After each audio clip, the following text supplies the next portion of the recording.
Bonjour, c'est Ursule encore. On est le 19 décembre 2024.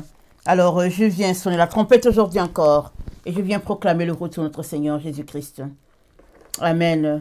Alors, ces derniers temps, on est dans, au fait, un peu du pratico-pratique.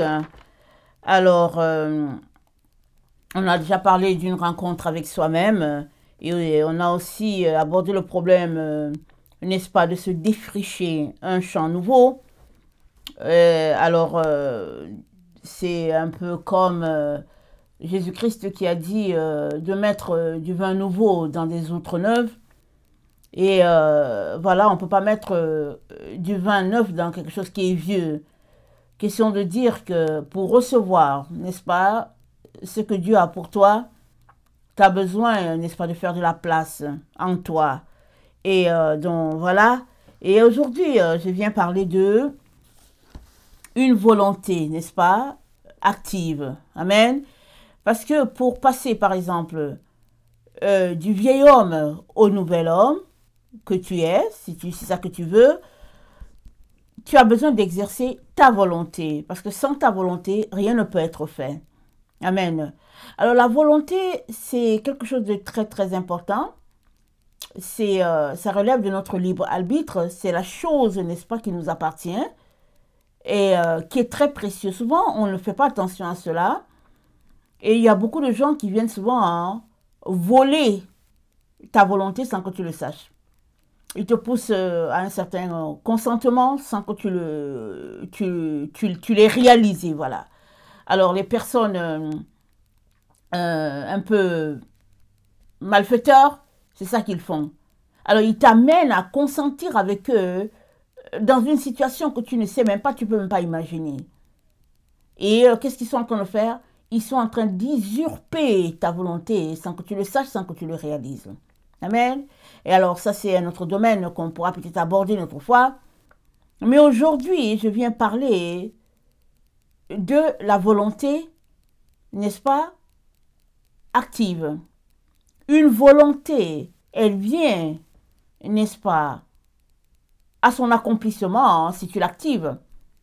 Si tu ne l'actives pas, tu as beau dire j'aimerais aller au supermarché, j'aimerais aller au supermarché, j'aimerais aller au supermarché. 10 ans plus tard, tu seras toujours là en train de dire j'aimerais aller au supermarché. Amen. Parce que la volonté est dite volonté, ou bien arrive, n'est-ce pas, à son apogée, si tu joins à ton envie une action.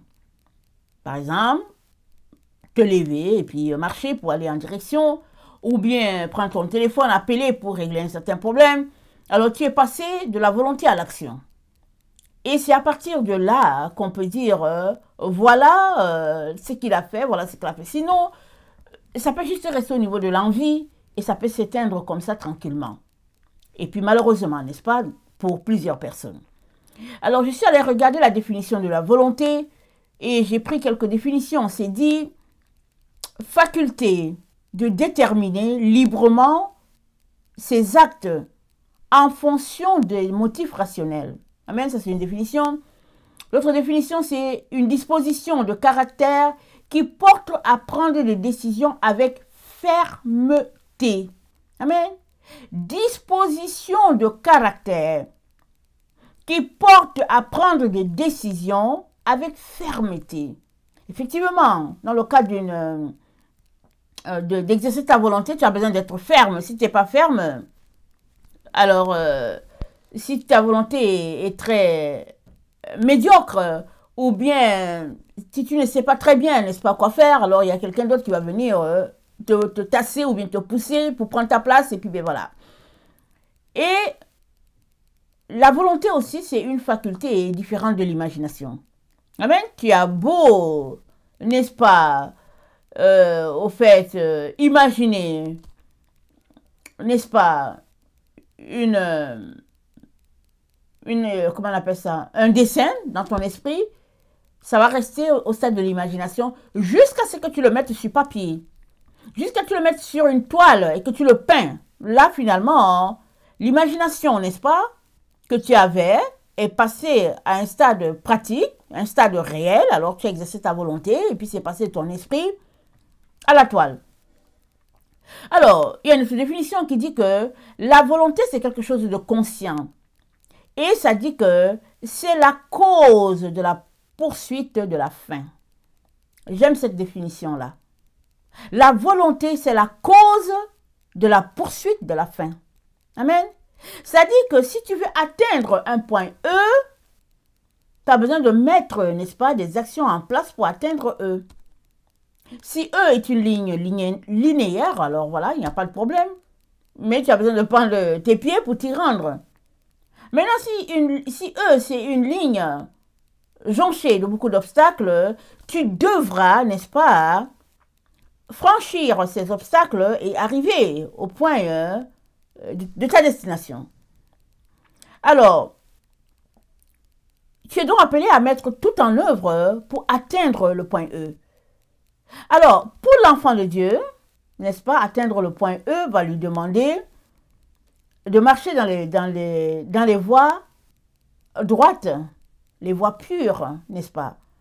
Pour les gens qui ne connaissent pas Dieu, la fin justifie les moyens. Alors, ils vont mettre tout en place, n'est-ce pas? Pour arriver au point E, et puis ils peuvent commettre beaucoup de bévues, mais eux, ils veulent arriver, et puis ben, voilà. Mais toi, l'enfant de Dieu, tu ne peux exercer une volonté active que dans la limite de ce que Dieu te demande, c'est-à-dire dans la limite des commandements de Dieu, des voies de Dieu. Et nous avons déjà vu plusieurs fois que les voies de Dieu, c'est ça le mur, n'est-ce pas? Le mur élevé, parce que on a des balises. On ne peut pas fonctionner en déplaçant les bornes et puis se dire que, ben écoute, je fais la volonté de Dieu, Dieu m'a dit de me rendre au point E, alors je m'y rends. Et on déplace les bornes. Dans le livre de Proverbes, c'est dit de ne pas déplacer les bornes anciennes. Et les bornes anciennes, c'est quoi? C'est les lois que notre Dieu a établies, par exemple, par, n'est-ce pas, le prophète Moïse. Moïse est venu, il a apporté les lois à Israël, il a délimité, n'est-ce pas, les zones en disant Israël peut aller là et puis Israël peut pas aller là. Alors, ces choses-là ont fini par être ancrées, n'est-ce pas, dans l'enfant de Dieu. Et on connaît ces bases-là, et puis bon, surtout si on a grandi dans un milieu chrétien, on commence à apprendre ces choses à l'école du dimanche, et puis on sait qu'il faudrait faire ceci, ou bien il ne faudrait pas faire cela, et on grandit comme ça. Ça, ce sont les bornes qui sont déjà établies. Mais, pour celui-là, n'est-ce pas, qui ne connaît pas du tout ces bornes, si tu marches selon le Seigneur, le Saint-Esprit est en toi pour t'envoyer des clignotants si tu es en train de déborder. Il t'enverrait des signaux pour dire, oh oh, dépasse pas les bornes. Alors les bornes pour toi et moi, c'est ce que Dieu a établi comme façon de marcher, façon de se comporter, comme l'apôtre Paul a dit. Il a dit dans Éphésiens, n'est-ce pas? Dans Éphésiens 2, il a dit, attendez, je vais lire ça. Au verset 20, vous avez été édifiés sur le fondement des apôtres et des prophètes, Jésus-Christ lui-même étant la pierre angulaire. En lui, l'édifice l'édifice bien coordonné, s'élève pour être un temple saint dans le Seigneur. Vous avez été édifiés sur le fondement des apôtres et des prophètes. C'est là que l'édification s'est passée. Le fondement des apôtres et des prophètes. C'est là. On ne peut pas aller en dehors de ce qu'ils ont établi. Et ce qu'ils ont établi, il vient de Dieu, ça fait partie de l'ancienne alliance, mais ça a été établi comme ça. Et ceux qui ont marché dans les temps anciens se sont servis de ces bornes-là. On est pareil dans ces bornes-là. On a un plus, c'est qu'on a le Saint-Esprit qui nous renseigne encore davantage. N'est-ce pas? Qui nous conduit dans toute la vérité, qui nous dit quoi faire, quoi ne pas faire. Donc la volonté, n'est-ce pas, s'exerce dans les limites, n'est-ce pas, établies par ce que notre Dieu a fixé. Et c'est dit que la volonté, c'est la faculté humaine reliée à la liberté. Amen. Alors, pour acquérir la liberté, c'est Christ qui nous a affranchis. Il nous a dit, vous connaîtrez la vérité, C'est la vérité qui va te rendre libre. Alors, pour être affranchi, n'est-ce pas, de ton esclavage, peu importe le type, tu exerces ta volonté, n'est-ce pas, pour y parvenir. Exemple, Jésus-Christ a dit, vous connaîtrez la vérité. Alors, le premier élément, c'est de connaître la vérité. Alors, la vérité vient à tes oreilles, et puis elle est enregistrée par ta mémoire, et tu as une information que voici la vérité. Amen. Maintenant, avec ça, tu as besoin de te lever pour poser des actions afin que cette liberté, cette volonté-là, voilà, te rende libre. Amen. Parce que tu viens de recevoir une information te disant, voici, n'est-ce pas, la vérité qui est là. La voilà qui est établie là. Et maintenant, à toi, voilà, de poser des actions pour quitter du point de l'information à ton point Z, le point où tu veux te rendre. Amen. Alors, si nous lisons la Bible, nous allons voir plusieurs éléments qui nous font quitter d'un point A à un point B, par exemple, ou bien du point A au point Z. Mais aujourd'hui, je viens parler de la volonté active. Parce qu'il y a plusieurs personnes qui se limitent au niveau de l'information, si bien qu'ils ne connaissent pas la liberté. Parce que Jésus-Christ a dit, vous connaîtrez la vérité, et cette vérité va vous rendre libre. Donc, dans le fait de connaître quelque chose, n'est-ce pas, il y a sous-entendu l'action qui se passe jusqu'à ce que la liberté vienne. Si on prend l'exemple de la femme samaritaine, alors Jésus-Christ est allé en Samarie, il se met sous un arbre, une femme vient là, et il demande de l'eau, et la femme lui dit, mais non, il y a une loi intrinsèque qui est là, qui fait que Samaritains et puis Juifs ne communiquent pas. Comment ça fait que tu communiques avec moi? Je ne peux pas, je n'ai pas de l'eau. Comment ça fait que tu me demandes de l'eau, n'est-ce pas? Et puis Jésus-Christ lui dit, mais si tu savais, celui-là qui te demande de l'eau, tu n'allais pas me poser cette question, tu allais demander l'eau que moi, Jésus, j'ai. Et elle est étonnée, n'est-ce pas? De fil en aiguille, elle finit par se rendre compte que celui-là, c'est le prophète. Pourquoi? Parce que avant que Jésus-Christ lui donne l'eau qu'elle a demandé à Jésus, Jésus-Christ lui a dit, appelle-moi, reviens avec ton mari. Jésus-Christ était en train de lui dire, cette situation où tu te trouves avec 5-6 maris fait que tu n'arrives pas à avoir accès à l'eau. La véritable eau, tu n'arrives pas à avoir accès. Pourquoi? Parce que tu es concentré sur cette situation-là avec les hommes. C'est une situation terrestre. C'est une situation de plaisir terrestre où tu es là. Si bien que tu n'arrives pas à avoir accès à la véritable eau qui est elle est spirituelle. Et puis elle, là, ce n'est que Dieu qui donne cette eau-là. Amen. Et la conversation à la fin nous dit que elle a appelé les gens pour dire, venez voir, est-ce que ce ne serait pas le Christ qui est là? C'est-à-dire d'une conversation simple, elle est passée, n'est-ce pas, de femmes ayant un besoin d'avoir des hommes à côté, à une évangéliste. C'est-à-dire le même jour. Je ne sais pas combien d'heures ça a pris. Est-ce que ça a pris 1 heure? Est-ce que ça a pris 2? Est-ce que ça a pris 3? On ne sait pas. Mais la conversation entre elle et Jésus a fait que la volonté de cette femme s'est exercée d'un point A, où elle était ignorante carrément de cet homme-là, à un point, n'est-ce pas, par exemple P, où finalement elle a appelé tout le village, et le village est venu, et s'est dit qu'ils sont restés 2 ou 3 jours pour écouter Jésus. Et finalement, ils lui ont dit, ce n'est pas parce que tu nous as appelés, hein, pour venir l'écouter. C'est pas parce que tu nous as donné le signal en disant qu'il y a quelqu'un qui est ici, est-ce qu'il n'est pas le Christ? Ils disent, c'est parce que nous l'avons écouté nous-mêmes et nous savons que c'est lui qui doit venir. Amen et alléluia. Donc, de sa situation de miséreuse où elle était, elle est passée du stade d'une femme accomplie, n'est-ce pas? Elle est passée d'une situation où elle ignorait qu'elle était à une situation où elle s'est retrouvée être une évangéliste. Tout cela pour dire que la volonté que Dieu nous a donnée a besoin d'être exercée d'une manière ou d'une autre. Elle a besoin de passer d'un stade A à un stade P pour que ce que Dieu a pour toi puisse venir à toi. Alors, si nous lisons par exemple le Proverbe 23, on va passer en revue le livre Le Proverbe parce qu'il y a beaucoup de sagesse là-dedans. Le Proverbe 23 et au verset 19, voilà ce qui est dit. Excusez-moi le bruit des feuilles. Proverbe 23, le verset 19.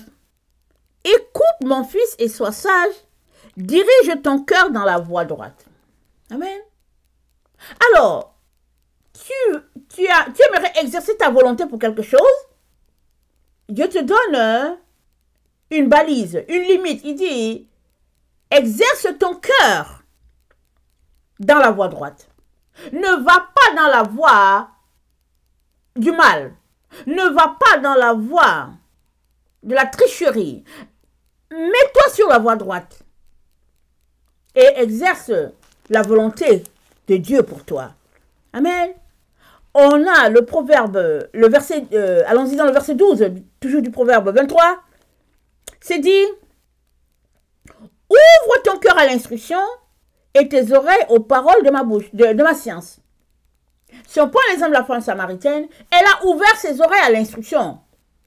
Elle aurait pu dire, écoute, entre juifs et samaritains, il n'y a pas de rapport, il n'y a pas de lien, je ne t'écoute pas. Ça aurait été fini là. C'est fini, dommage, n'est-ce pas? Il y a beaucoup de gens qui se bloquent comme ça dans la vie parce qu'ils refusent l'instruction. Ils se bloquent à l'instruction. Oh, nous, on a appris ceci et puis bon, c'est fini, on ne va pas plus loin. Oh, moi, je sais ceci et puis tout ce que tu dis, c'est faux. Et c'est fini, c'est bloqué. Mais elle a dit. Elle a dit, il n'y a pas de lien entre Samaritains et Juifs. Mais, au fait, mais comment est-ce que tu vas me donner de l'eau puisque tu dis que tu as la bonne eau? Et Jésus-Christ est entré dans la conversation parce que il est venu en Samarie pour cette femme. Il a vu toute sa misère, toute sa galère. Il fallait bien, n'est-ce pas, que la conversation aboutisse à quelque part. Et elle a abouti pourquoi? Parce que la femme a voulu entretenir cette conversation. Si elle ne voulait pas, ça serait arrêté là. On peut voir, n'est-ce pas, les interactions de Jésus-Christ avec d'autres personnes. On peut voir ces interactions avec les pharisiens, comment c'est fini. Parce que eux-mêmes formaient le blocus. Eux-mêmes refusaient d'aller de l'avant. Alors que Dieu voulait les instruire, ils venaient toujours avec des questions sarcastiques, des questions de moquerie. Et finalement, ça ne menait nulle part. Tout finissait souvent à queue de poisson. Mais cette femme samaritaine est allée jusqu'au bout, n'est-ce pas, de sa destinée ce jour-là, parce que Dieu voulait qu'elle arrive à cet endroit, et elle a parvenu à se rendre là, parce qu'elle a exercé sa volonté d'une manière qui convienne, n'est-ce pas? Alors, au Proverbe 24, le verset 2, c'est dit, « Car le cœur médite la ruine, et leurs lèvres parlent d'iniquité. » C'est... Attendez. Non, je pense que je n'ai pas pris le bon verset. Allons-y d'abord, dans le 18. Je n'ai pas pris le bon verset, excusez-moi. C'est pas ça que je voulais. Alors, allons-y dans Proverbe 18. Proverbe 18, au verset 2, on dirait que c'est là que je voulais. C'est dit, ce n'est pas à l'intelligence que l'insensé prend plaisir. C'est à la manifestation de ses pensées. L'insensé prend plaisir à la manifestation de ses pensées. Ça veut dire quoi? Ça veut dire que pour demeurer sur la voie de la sagesse, tu as besoin de quitter les pensées insensées. Les pensées que Dieu appelle pensées de folie, tu as besoin de les laisser loin de toi. Et tu as besoin d'avancer sur la voie, n'est-ce pas, que Dieu appelle la bonne voie. Et le Proverbe 18, toujours le verset 7, c'est dit, « La bouche de l'insensé cause sa ruine, et ses lèvres sont un piège pour son âme. » La bouche de l'insensé cause sa ruine. Ses lèvres sont un piège. Alors, tu n'es pas insensé, tu veux être sage et passer de sagesse en sagesse, alors fais attention à tes lèvres. Avant de les ouvrir pour avancer une parole, assure-toi que Dieu est dans ça. Que Dieu n'est pas maltraité dans ce que tu vas dire. Que Dieu est honoré, n'est-ce pas? Proverbe 18, toujours le verset 21. C'est dit, la mort et la vie sont au pouvoir de la langue, quiconque l'aime en mangera le fruit. La mort, la vie sont en ton pouvoir. Que veux-tu? Veux-tu la vie? Alors confesse les paroles de vie. Confesse les paroles de bénédiction. Confesse les paroles de grâce. Amen. Et c'est ça qui va t'arriver. Parce que c'est du fruit, n'est-ce pas, de tes lèvres que tu te rassasies.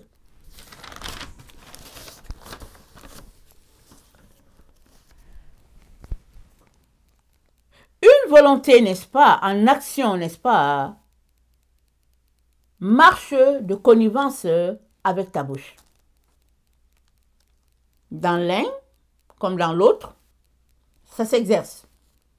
Alors, si tu veux, n'est-ce pas, que ta vie, tes retombées, ne soient que prospérité et bonheur, alors confesse cela avec tes lèvres. Laisse le côté malséant et confesse le côté bénédiction. Le Proverbe 16, le verset 23. Celui qui est sage de cœur manifeste la sagesse par sa bouche. Oui. Celui qui est sage de cœur, il manifeste la sagesse par sa bouche. Ça, c'est une information pour toi. Tu es sage? Alors utilise tes lèvres pour déclarer les paroles de bénédiction. Proverbe 24. On va revenir là-dessus maintenant. Proverbe 24. C'est dit au verset 3. C'est par la sagesse qu'une maison s'élève, par l'intelligence qu'elle s'affermit. C'est par la science que les chambres se remplissent de tous les biens précieux agréables. Donc, une maison, c'est dit, c'est par la sagesse qu'une maison s'élève. Et sagesse nous dit de faire attention à nos lèvres. En gros, Dieu est en train de nous dire ici que tu veux bâtir, que ce soit dans le domaine spirituel, que ce soit dans le domaine matériel, tes lèvres sont un élément important, n'est-ce pas, pour la réalisation de tes projets. Proverbe 23, le verset 6 dit, « Ne mange pas le pain de celui dont le regard est malveillant, et ne convoite pas ses friandises, car il est comme les pensées de son âme. Mange et bois, te dira-t-il, mais son cœur n'est point avec toi. Tu vomiras le morceau que tu as mangé. » C'est en train de dire que ne mange pas le pain de celui dont le regard est malveillant. Ça dit que quelqu'un qui est double voix, quelqu'un qui est double pensée, quelqu'un qui est hypocrite, il est malveillant. Mais il ne le fait pas voir. Et ça dit, fais attention à échanger avec une telle personne de la nourriture. Communier avec un repas, il dit fais attention. Parce que tu risques de te retrouver à avoir des problèmes de ventre. C'est-à-dire vomir. Parce que ce n'est pas passé. Parce que la nourriture, c'est quelque chose de spirituel. Souvent, on ne fait pas attention à ça. La nourriture, elle est fonciellement spirituelle. Quand ça ne va pas entre toi et puis quelqu'un, tu ne te mets pas là à manger. Vous mangez parce que vous communiez ensemble. Et le Seigneur dit, s'il n'y a pas de communion, ça ne vaut pas la peine de te mettre à manger. Alors que dans le fond, celui avec qui tu manges ne te souhaite que malheur. Proverbe.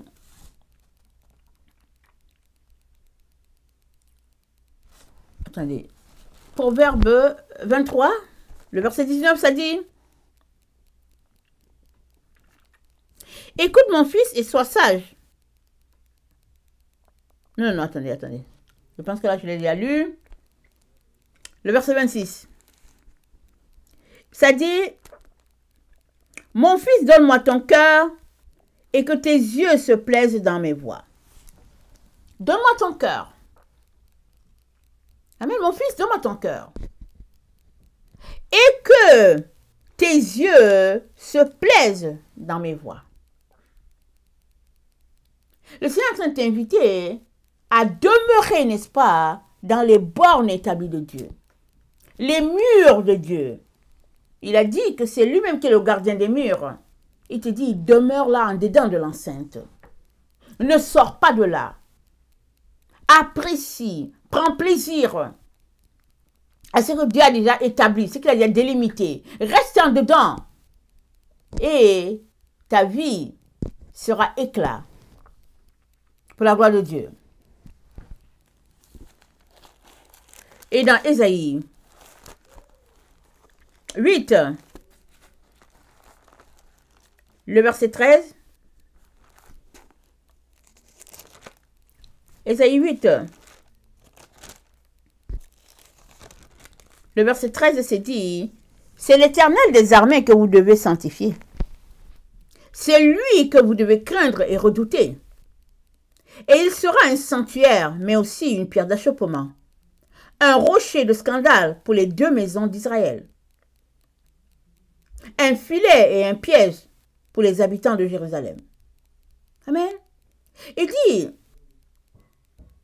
c'est l'Éternel des armées que vous devez sanctifier.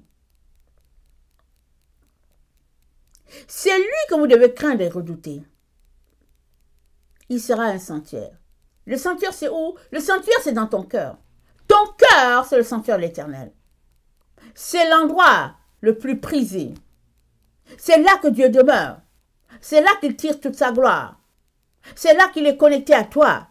Et c'est dit, Dieu, là, à cet endroit, il est un sanctuaire ou une pierre d'achoppement.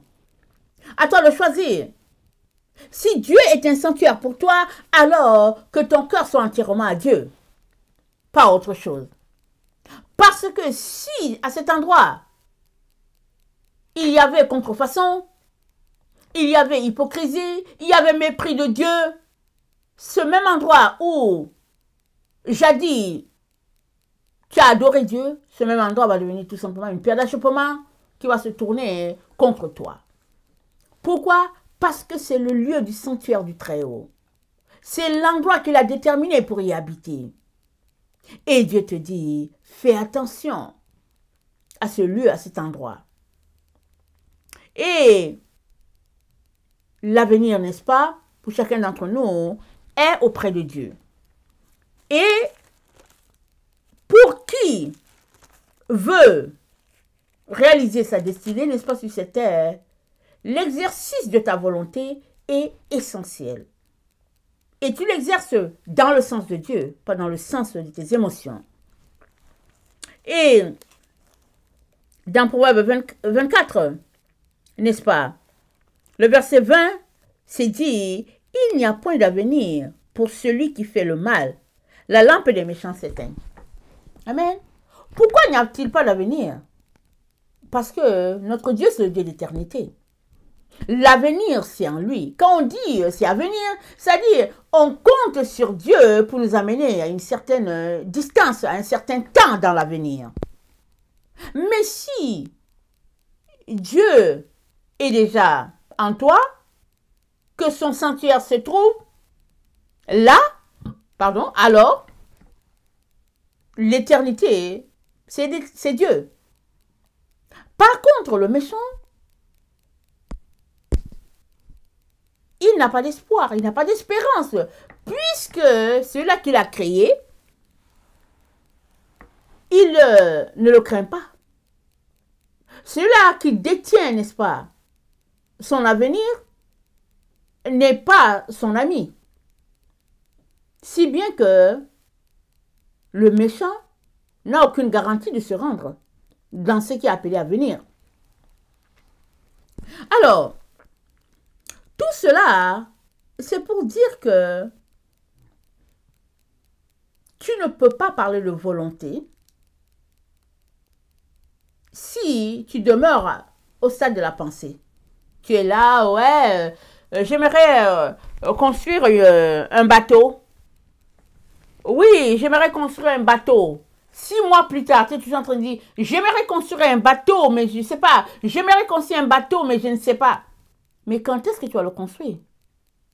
Il faudrait que tu commences à lire sur comment construire un bateau. Il faudrait que tu cherches combien ça coûterait et que tu essaies de voir est-ce que tu as les moyens. Si tu n'as pas les moyens, qui va s'associer à ton projet? Est-ce qu'il y a une banque qui est prête à te soutenir dans cela? Alors, où vas-tu trouver les plans pour construire ton bateau?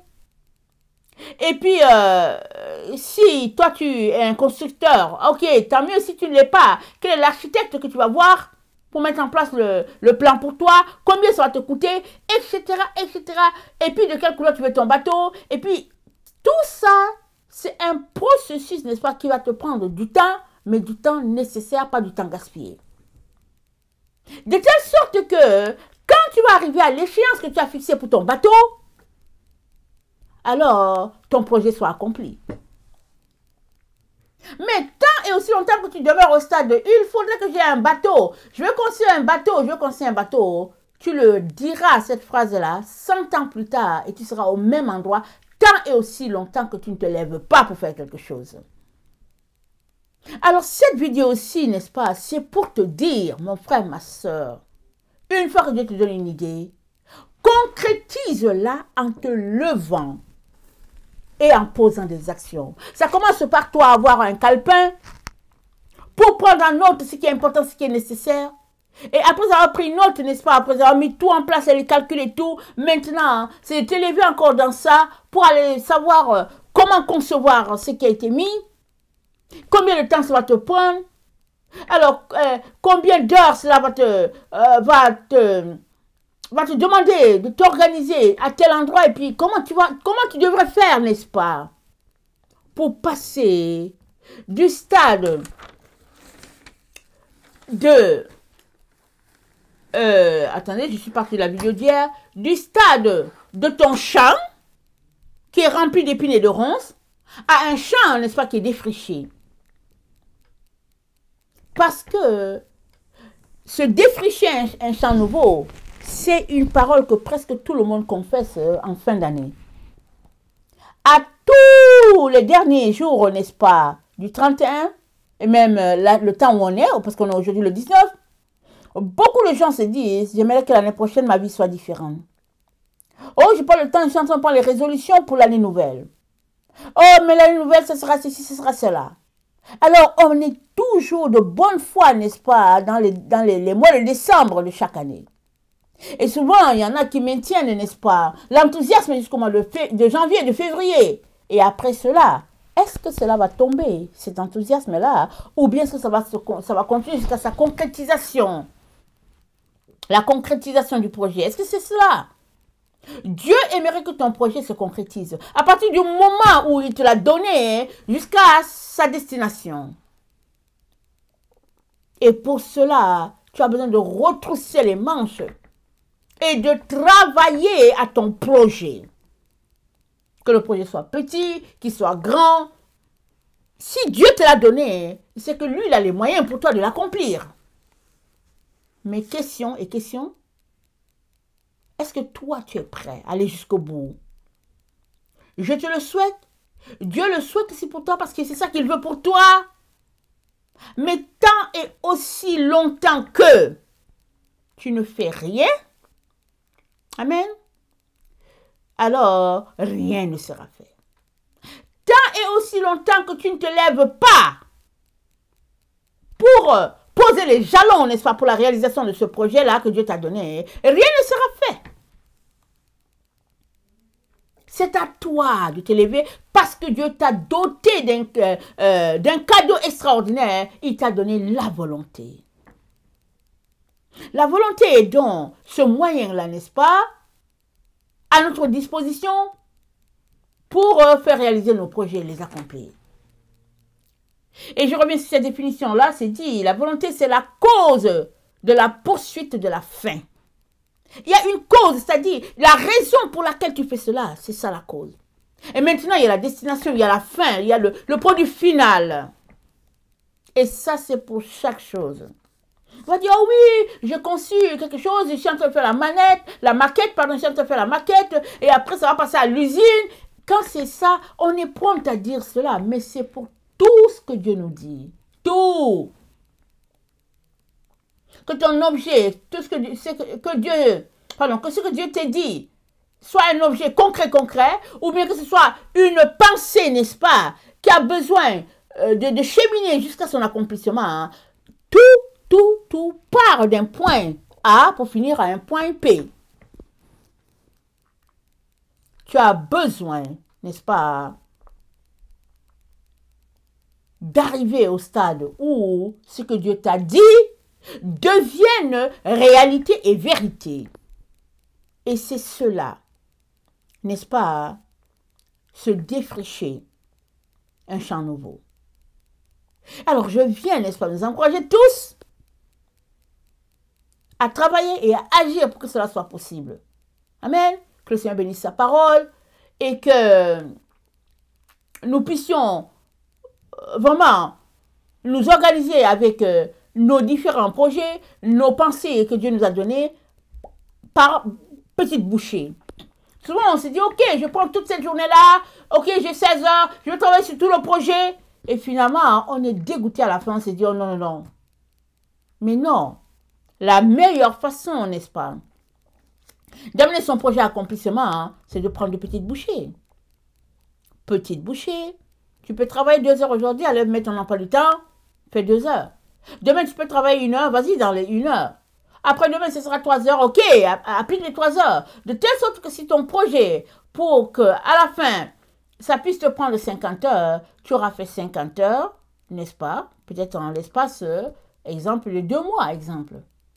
Que de dire, ok, tu as fait 50 heures en 1 semaine, et puis finalement, tu viens complètement brûlé, paumé, et puis dégoûté. C'est pas ça que Dieu veut pour toi. Il aimerait, n'est-ce pas, que dans tout ce qu'il te donne, ce soit une marche. Parce que Dieu nous appelle à marcher avec lui, à le suivre, pas à pas. Amen. C'est une marche. Et que, n'est-ce pas, nous puissions mettre en place, n'est-ce pas, tout ce qui est nécessaire pour que la marche soit possible. Que le Seigneur bénisse sa parole. Maranatha, Jésus revient. Amen. Soyons tous bénis. Amen et amen.